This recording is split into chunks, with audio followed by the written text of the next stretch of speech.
skydiving. Hope comes and stops us in our tracks. Bravely we prove in our striving, trudging together each day.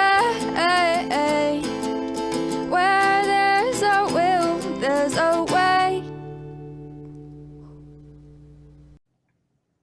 Good morning, everyone. I'm still sharing over here. Give me a few more moments and we'll get started. There we go. All right. Sharing is done. I need these. I am not awake, you guys, have yet. Hopefully I wake up at some point. I had stuff to do today. Hope everybody had a good weekend. Yeah.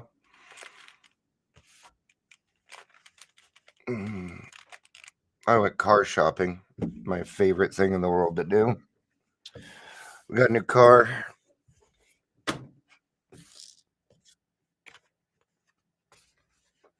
You know, it was funny the way God set that up. If you're here, please say hello, whether you're watching the live or the rewatch. It always lets me know. So yeah, it was kind of funny the way the car worked out. So our car got totaled. We ended up getting a different car. $100 cheaper. Got a little bit of cash. So it's just God working things out, man. You know, He did it for a reason. And finding out those reasons. So today we're going to read from a part of the daily reflections that you only get to hear once every 4 years. So today's daily reflection was actually just like yesterday. So I went with the 29th, even though it's 28th, right? All right, let's go ahead and get started. Slow morning, huh? Oh.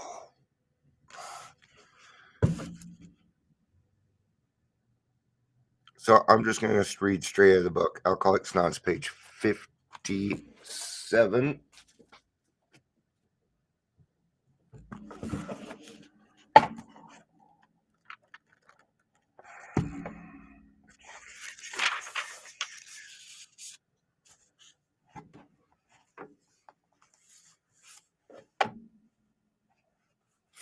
All right, it's going to start with a story.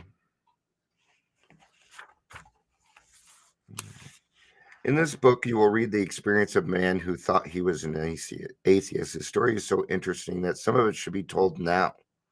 His change of heart was dramatic, convincing, and moving. Our friend was a minister's son. He attended church school where he became rebellious at what he thought was an overdose of religious education.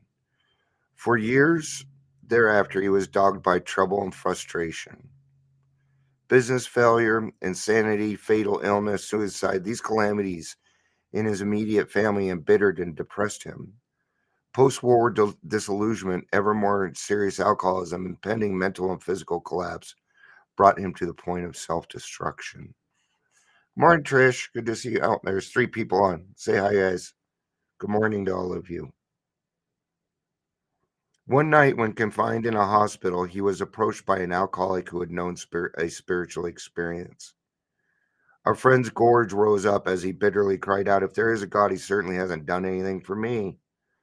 But later, alone in his room, he asked himself this question: is it possible that all the religious people I have known are wrong?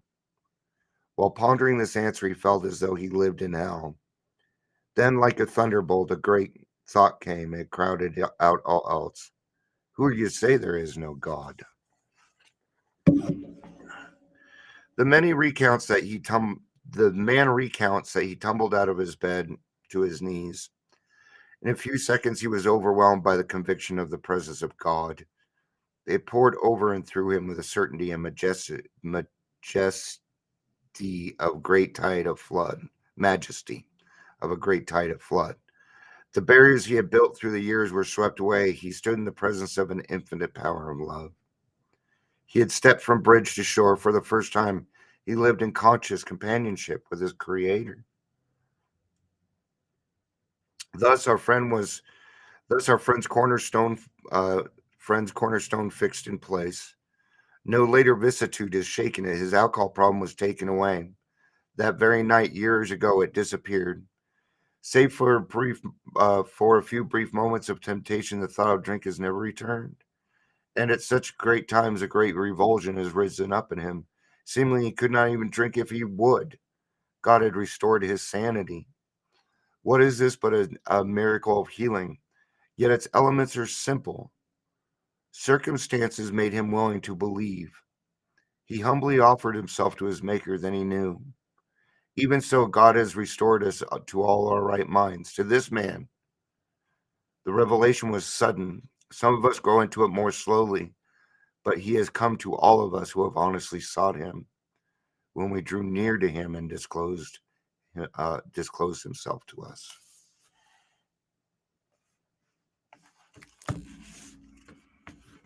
Talking more about the spiritual experience than anything there. Most alcoholics, most people in addiction are going to get it slowly and for good reason.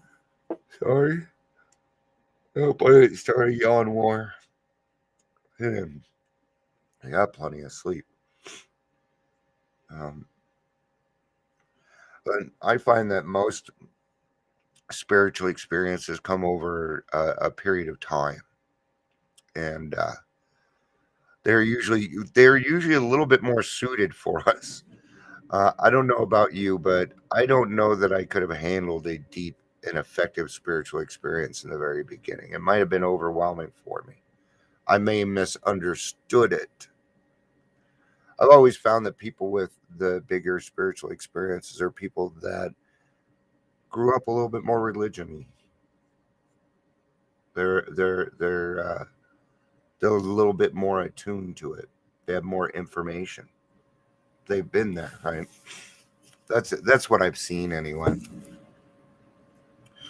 The word God was frightening to me when I first saw it associated with AA's 12 steps. You know, I'm in one of those moods where it's like, if you don't want to believe in God, I don't care. I do care, but I don't want to hear about it. Having tried all means I could stop drinking, I found that it was not possible for me to sustain the desire over a period of time. Yet, how could I believe in a God that allowed me to sink into the deep despair that engulfed me, whether drinking or dry? Here's the thing: God didn't do that to you. You did it to yourself. Guys, it's like I have plans today. I have some plans today, and they're in line with God's. And I don't make plans outside of that, right? And I don't make plans outside of that.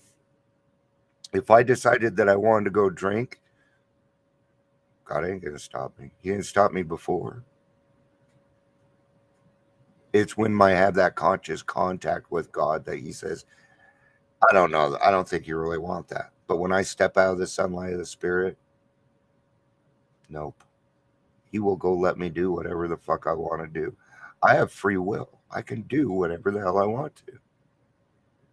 I tell you now, the thought of drinking makes me ill. It does. It hurts my stomach. Makes me want to throw up. Because when I think of drinking, what the thought that I go through, what comes to my mind is the shaking and the throwing up and the shaking and the shaking and the sweats and just feeling like I wanted to die for months and months. It was over a year. Right? I don't want to go back there. Uh-uh.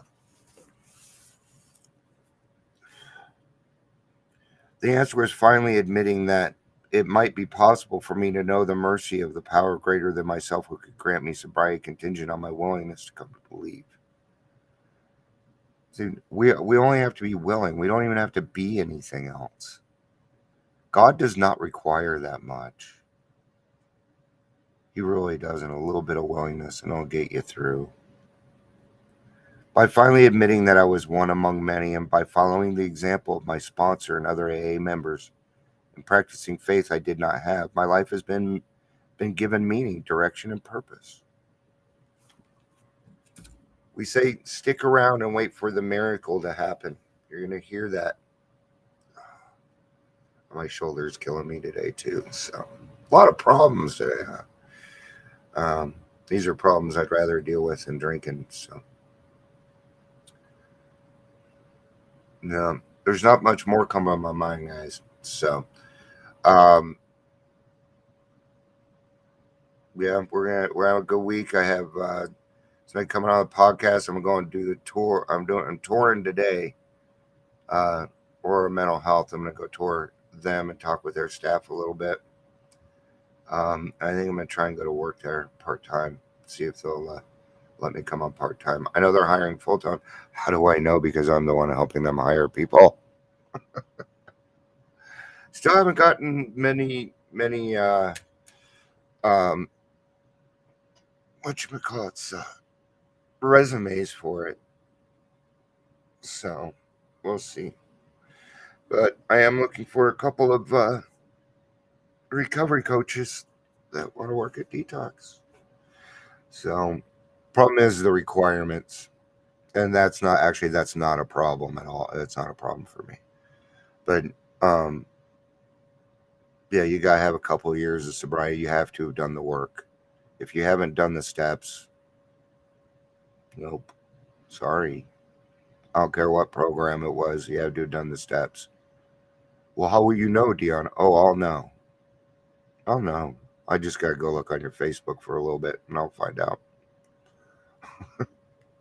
You also got to be doing service work already. You got to be sponsoring people doing something.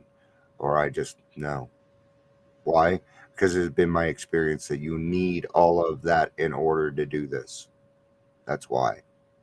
Because I don't want to set you up for failure either. Right? All right. I'll be back tomorrow for a daily reflection. I love you guys. Peace out and have a day. Bye.